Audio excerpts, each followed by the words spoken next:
Et bonjour à tous dans la sphère du handball. Aujourd'hui, notre invité, c'est Mehdi Aguirre, l'entraîneur principal de la SPTT Mulhouse-Rixheim. Bonjour Mehdi.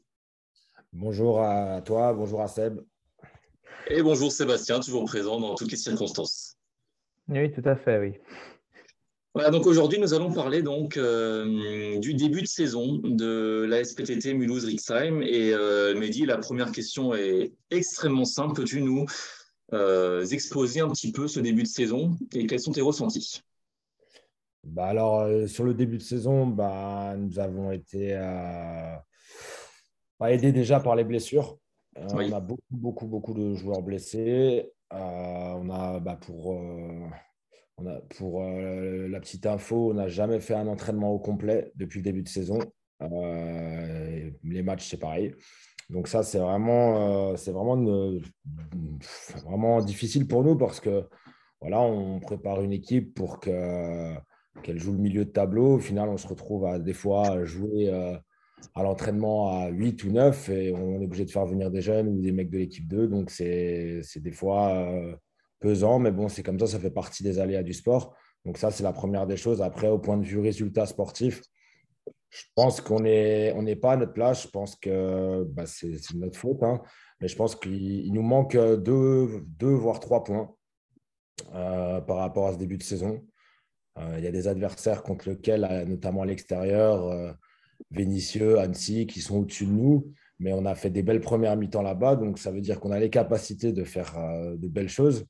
Mais derrière, il faut tenir. Et là, malheureusement, quand on joue contre Annecy ou Vénissieux, où ils ont beaucoup de rotation sur la base avant, la base arrière, nous, on arrive un peu cramé parce qu'on a des joueurs blessés aussi. Et du coup, on prend un effectif réduit. En plus, c'est à l'extérieur, donc c'est quand même compliqué.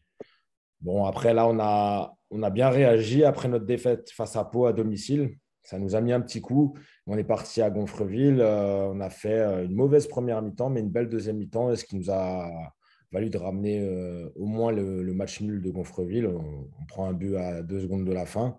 Bon, c'est comme ça, mais voilà. Je pense que globalement, pour faire une petite conclusion à cette question, voilà, on n'est pas dans la zone rouge parce qu'il y en a 3 qui sont derrière nous. On veut s'en éloigner le plus rapidement possible. Et voilà, aujourd'hui, je pense qu'il nous manque deux points, au moins 2 points. D'accord. Sébastien? Moi, je voulais juste rebondir par rapport à ce que tu viens de dire, justement, parce que moi qui ai la chance, entre guillemets, je le disais un peu off, de voir tous vos matchs, voilà, etc., que ce soit à domicile ou à l'extérieur, quoi.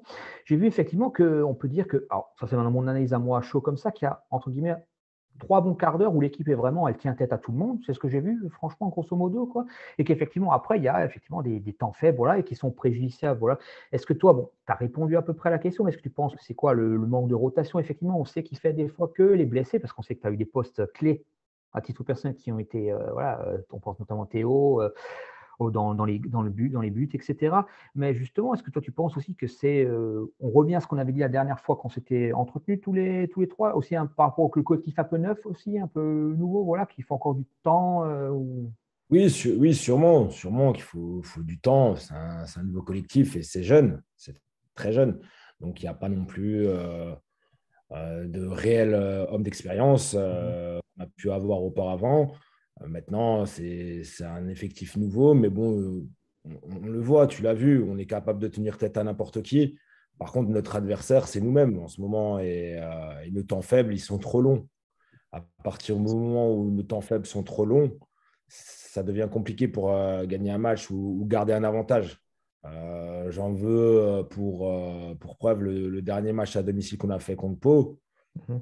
On gagne 23-21 à 15 minutes de la fin et on perd, il me semble, 30-26 ou 31-26, un truc comme ça. Donc, le dernier quart d'heure, horrible. Alors qu'on gagne, on gagne 23-21, on est en double supériorité numérique. Donc, c'est là où on doit tuer le match et on ne le fait pas. Et derrière, eux, ils marquent et ils reprennent confiance. Et voilà, la confiance change de camp et malheureusement, ça nous a fait défaut. Et là, on n'a pris que 1 point parce qu'on a perdu ce match qui était important. Mais voilà, c'est vrai que cette équipe, elle est capable de tout. Elle est vraiment capable de belles choses. que ce soit individuellement ou collectivement, je pense qu'on a les armes pour rivaliser avec beaucoup de monde. Mais par contre, on baisse trop vite la tête à mon goût quand ça ne va pas et nos temps faibles sont trop longs. Et voilà. Mais après, en supériorité numérique aussi, on n'arrive pas à gagner. Souvent, on est à match nul ou alors on gagne d'un point ou on perd d'un point sur cette période de 2 minutes où on est en 1 de plus, alors qu'on devrait peut-être gagner 3-1 ou 2-0. Et tout ça, tous ces petits détails font que, voilà, après, j'ai pas envie de me cacher derrière les blessures parce que c'est vraiment pas mon genre. C'est vraiment pas mon genre. Il faut le noter, oui, mais c'est vraiment pas mon genre. Parce que même avec 6 absents, par exemple, ben, sur un match, si on se donne les moyens, on est capable de faire quelque chose à mon goût, hein. Mais en tout cas, voilà, c'est comme ça. C'est la réalité d'aujourd'hui, elle est là. Elle est là, c'est que nos temps faibles sont trop longs. Et le jour où on n'aura pas ce gros temps faible, que ce soit en première ou en deuxième mi-temps, ben voilà, on gagnera. Mais le seul match où on a fait à peu près complet, c'était la première mi-temps face à Lanester, où on gagne 22-14 à la mi-temps. Bah, c'était clair, net et précis, tout se passait bien. Voilà, tranquille. Si tout va bien comme ça, c'est cool. Vas-y, Seb, tu veux réagir? Justement, c'est bien que tu abordes ce sujet parce que, comme tu dis, on ne peut pas se cacher derrière les blessés, c'est pas ton style, effectivement. Mais par exemple, ça, c'est un exemple que j'ai en tête, le match à Vénissieux, voilà, où tu avais dit dans la presse locale que voilà, tu partais pas forcément pour un exploit, tu savais que ça allait être très, très compliqué là-bas. Tu es parti, alors, c'est pas une critique, c'est un constat avec un seul gardien pour les raisons, voilà, etc. Et je voulais savoir un peu, moi qui ai vu le match, pendant 45 minutes, il y a eu un match de très, très bonne facture, voilà. Et on voit après, malheureusement, que bon, il y a eu Darko qui prend 2 minutes voilà, pour contestation. Toi qui lui mets un savon que je peux comprendre aussi. Voilà. Et on voit après que l'équipe un peu perd le fil. Voilà, c'était pas une prise de risque, mais voilà. Mais est-ce que tu penses que certaines erreurs, notamment contre Val d'Oise, par exemple, en début de saison, contre Pau, c'est un peu un moment, un manque d'expérience, mais peut-être de maturité un peu dans certains moments clés, ou que tu disais avant qu'effectivement, qu'elle est en faible, ou à un moment, les gars n'arrivent pas à relever la tête. Est-ce que tu penses que cette prestation un peu cyclique dans la performance, ça va être quelque chose, alors sans voilà, te sortir ta boule de cristal et dire oui ou non, mais est-ce que tu penses que ça, c'est au fil des matchs, au fil des entraînements, que ça a quelque chose qui va pouvoir être gommé? Oui, bah, il faudrait, en tout cas, et on s'y attache à ce que ce soit gommé. Maintenant, l'excuse par rapport au match de Valdoise, ouais, c'est un nouveau groupe, ils ne se connaissent pas encore parfaitement et tout ça. Là, ça fait quand même 3 gros mois qu'on travaille ensemble. Donc les titulaires, pour l'instant, sur tous les matchs, c'est souvent les mêmes. Donc, je ne vais pas prendre cette excuse-là parce que ça, pour moi, ça y est, c'est passé. Mais c'est vrai que il y a des choses qui sont là, qui paraissent dans le match et on n'arrive pas encore à les gommer. Alors, est-ce que c'est trop tôt ou pas? Je ne sais pas, parce que sur certaines périodes, on les gomme, sur certaines périodes, dans le même match. Par exemple, en première mi-temps, on va gommer nos erreurs facilement et en deuxième mi-temps, bah, on va repartir dans la même chose alors qu'on les a déjà gommées une fois en première mi-temps. Moi, je pense que ça manque de leader. Ça manque de D'accord. leader. Il y a personne aujourd'hui dans mon groupe qui est capable de poser les choses et de dire bon, ben là, ça va pas, ou là, ça va, ça c'est bien, ça c'est pas bien. Or, David Lehmann, l'adjoint, et moi, où on peut dire les choses, mais là, il n'y a personne dans le groupe aujourd'hui qui est capable de dire ça. Donc, je pense que c'est important d'avoir un leader dans un groupe. Et voilà, moi, j'essaye de faire valoir toutes mes paroles à tout le monde, donc j'échange avec tout le monde. Maintenant, moi, j'ai envie de vous dire que j'espère que ça sera gommé et qu'on finira bien ce cycle-aller parce que ça, c'est important pour nous. Les joueurs travaillent, ils ne trichent pas. Ils sont conscients qu'ils ont les moyens de faire beaucoup, mais ils sont conscients que des fois, ils passent à côté. Alors, des fois, c'est parce que l'adversaire nous fait passer à côté, clairement, mais des fois, c'est nous-mêmes. Et le plus souvent, aujourd'hui, c'est nous-mêmes sur nos périodes de doute, c'est nous-mêmes. Et là, on en revient peut-être à ce manque de maturité. Quand à un moment donné, il faut peut-être savoir garder la balle, bah, nous, on essaie de jouer trop vite et on perd la balle et derrière, ça fait boomerang, contre-attaque et voilà. Et quand il y a des moments où la balle, elle est chaude, il y a des joueurs qui ont pas l'habitude d'avoir la balle chaude pour l'instant en main. Et voilà, maintenant, enfin, j'espère en tout cas du moins qu'on va progresser là-dedans et qu'on va réussir à gommer toutes ces petites erreurs qui sont des détails, mais ça joue beaucoup dans un match. Mhm. Mais là, c'est vrai que tu soulèves un point important et un point un petit peu peut-être difficile. Comment on peut réussir à combler ce manque de leader, ou peut-être est-ce que quelqu'un doit prendre ce rôle-là? Est-ce que pour toi, malgré qu'il n'y en ait pas actuellement, peut-être dans l'équipe, un pourrait essayer de prendre ce rôle quand même? Ou est-ce qu'il faut recruter un autre joueur? Comment tu pourrais nous expliquer ça? Comment le combler, en fait, ce manque de leader? Bah, je pense qu'on comblera déjà, d'après moi, hein, par le collectif d'abord, parce qu'on ne Mhm. devient pas leader comme ça, en claquant des doigts. C'est soit on l'est, soit on ne l'est pas, mais c'est dur de le devenir, je pense. D'accord. Et du coup, on échange beaucoup avec certains joueurs cadres pour qu'ils prennent plus d'initiative, que ce soit sur le terrain, hors du terrain, pour devenir, que ce soit encore dans l'année ou peut-être l'année prochaine, un vrai leader de cet effectif de la SPTT Mulhouse-Rixheim, parce que voilà, on a construit un groupe. Bien sûr qu'il y aura des petits changements à l'intersaison cet été, mais voilà, on n'a pas envie de reconstruire un nouveau groupe, donc on veut vraiment avoir ces bases-là. Et voilà, là, on sait qu'on vit une saison de transition, que ça va quand même être difficile. Mais au jour d'aujourd'hui, je pense qu'on peut avoir confiance en nous. Je pense qu'on est capable de faire des belles choses. Maintenant, les belles choses, il faut essayer de les faire sur 55 minutes et pas sur 45 minutes comme Seb l'évoquait avant. Mhm. Mais par Bien rapport sur au la, leader, sur la par rapport durée. au leader, j'ai pas l'impression qu'on doit mettre la pression sur une personne pour qu'elle le soit. D'accord, ok. Il y a juste des personnes dans le groupe qui ont un peu de voix, qui sont écoutées, et je pense qu'il faut qu'ils prennent plus d'initiative. Et voilà, peut-être que ces personnes-là ne l'avaient pas l'année dernière dans leur club ou chez nous, mais là, c'est un nouveau club, c'est une nouvelle histoire, et c'est à eux de créer leur histoire, les joueurs entre eux aussi. Mhm.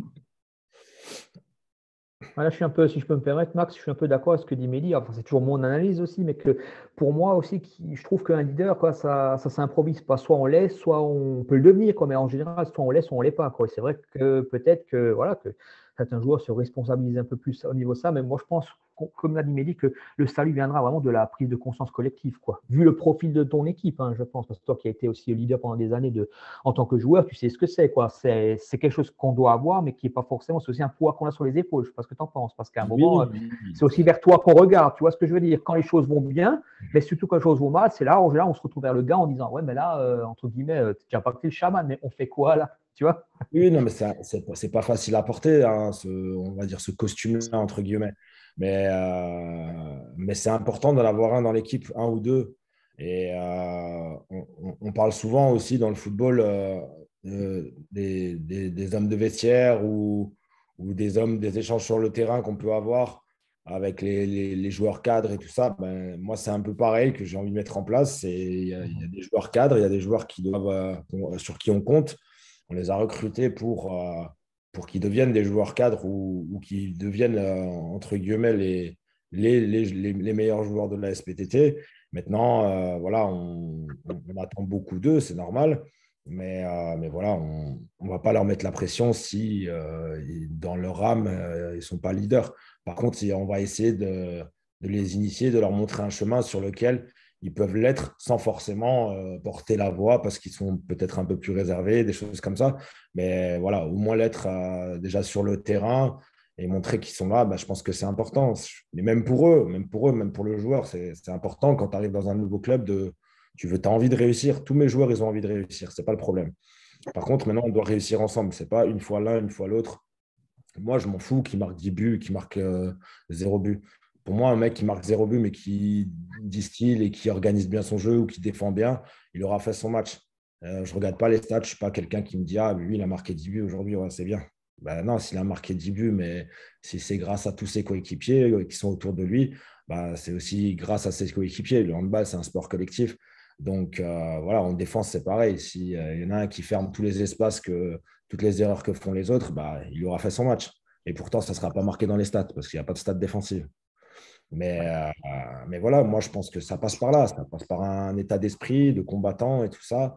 Et je pense que dans cette optique, je pense que Théo aussi, le retour de Théo va nous faire du bien.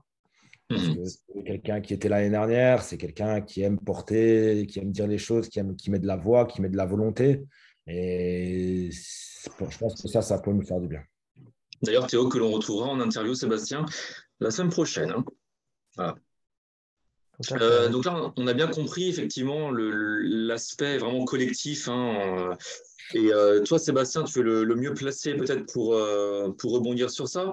On sait que les joueurs de la SPTT Rixheim, ça a été rappelé par leur entraîneur, sont des battants quoi qu'il arrive. Oui, tout à fait, oui. Mais de toute façon, ça, c'est toujours mon opinion. Il y a une autre équipe que j'aime bien dans le championnat, voilà, qui ça va peut-être faire sourire Mehdi, c'est Saintes.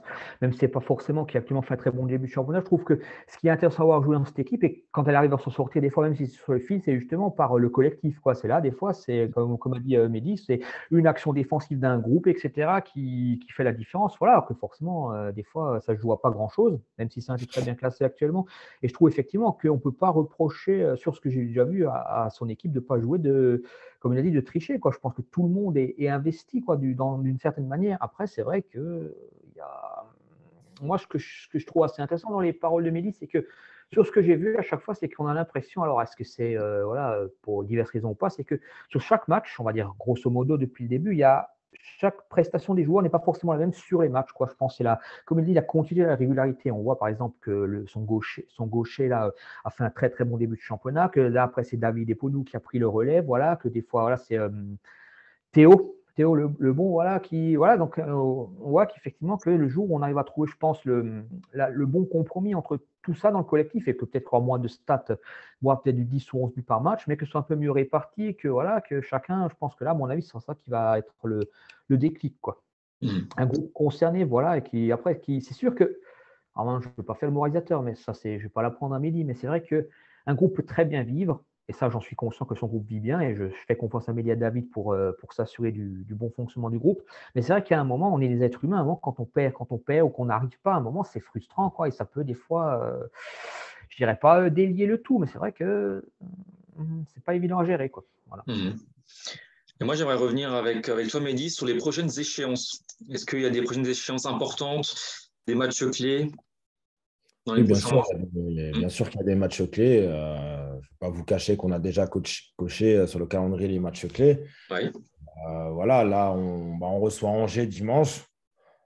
Ils sont invaincus. C'est une grosse armada. À mon avis, sur ce que j'ai vu, ils ont vraiment le niveau pour jouer déjà en D2 cette année, en Pro d'accord. League. De toute façon, c'est leur ambition de remonter directement et ils ont fait l'équipe pour.